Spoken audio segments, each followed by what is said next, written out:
Hello à tous, aujourd'hui on va parler de comment estimer son bien immobilier. Ça va être primordial de savoir la valeur de votre bien tout au long de sa détention.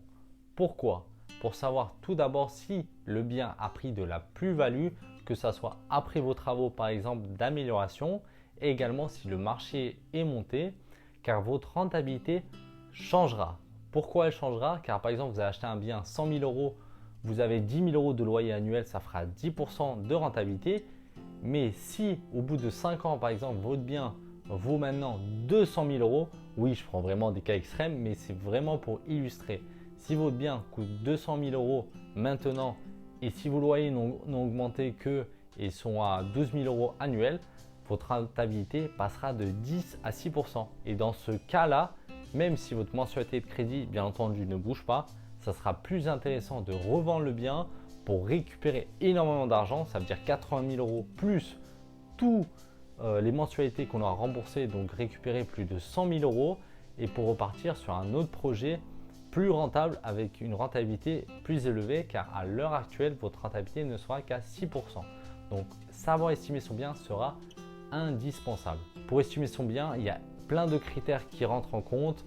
La luminosité, l'exposition sud, est, ouest, si vous avez une terrasse, un balcon, la taille, le degré de rénovation. Si votre bien est vraiment refait à neuf, il aura beaucoup plus de valeur qu'un bien en travaux. Même si vos travaux coûtent 20 000 euros, votre bien refait à neuf vaudra 30-40 000 euros de plus. Car les travaux, ok, ça a un prix, mais ça prend du temps. Donc le temps, c'est de l'argent. Et ça, c'est vraiment la réalité. Bon, pour estimer votre bien, de nos jours, honnêtement, c'est assez simple. Tout d'abord, comment je fais? J'utilise DVF. DVF, c'est quoi? C'est un site de l'État où vous avez tous les prix des biens vendus. Des fois, c'est des prix avec frais de notaire, sans frais de notaire, avec frais d'agence, sans frais d'agence. Donc, il faut voir une fourchette, on va dire de 5-10%. Mais par exemple, dans cet immeuble, je sais à quel prix se sont vendus les biens sur les 5 dernières années. Donc, c'est plutôt intéressant de savoir à peu près le prix du marché de l'immeuble en face, du quartier. Vous avez vraiment une fourchette globale. Donc, vous voyez vraiment si vous achetez en dessous du prix du marché, au prix du marché, au-dessus du prix du marché. DVF, j'utilise énormément.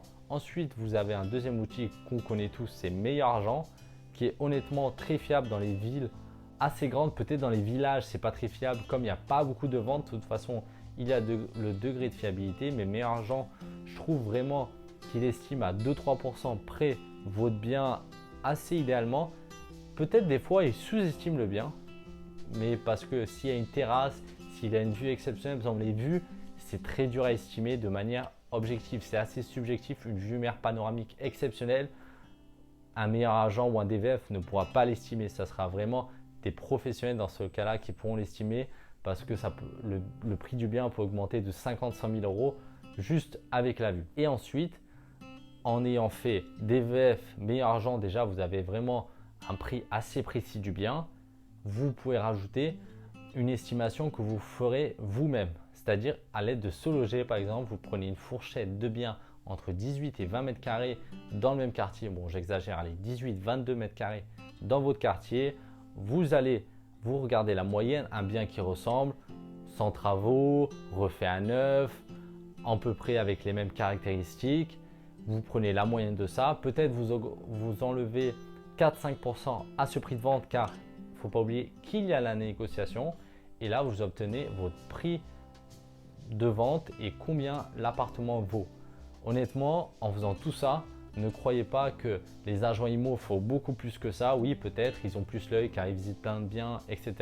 Mais avec ces trois outils, DVF, Meilleur Agent et une estimation SoLoger, vous connaîtrez vraiment, je ne vais pas dire à l'euro près, mais quasiment la valeur de votre bien, notamment si situé dans des villes assez grandes. Bien sûr, dans les villages, ça sera assez dur, ou dans les villes de moins de 5 000 habitants, d'estimer le bien à sa juste valeur. Surtout, des fois, il y a des ventes qui sont beaucoup plus chères, des fois des biens beaucoup moins chers vendus, donc c'est assez dur de comparer. Mais dans des grandes villes, par exemple ici, je suis à Nice, c'est très simple de savoir combien votre bien vaut et à combien il sera estimé. J'espère que cette vidéo vous a plu. N'hésitez pas à me dire en commentaire si vous avez d'autres tips à apporter pour estimer un bien immobilier. Et n'oubliez pas de liker la vidéo et de vous abonner.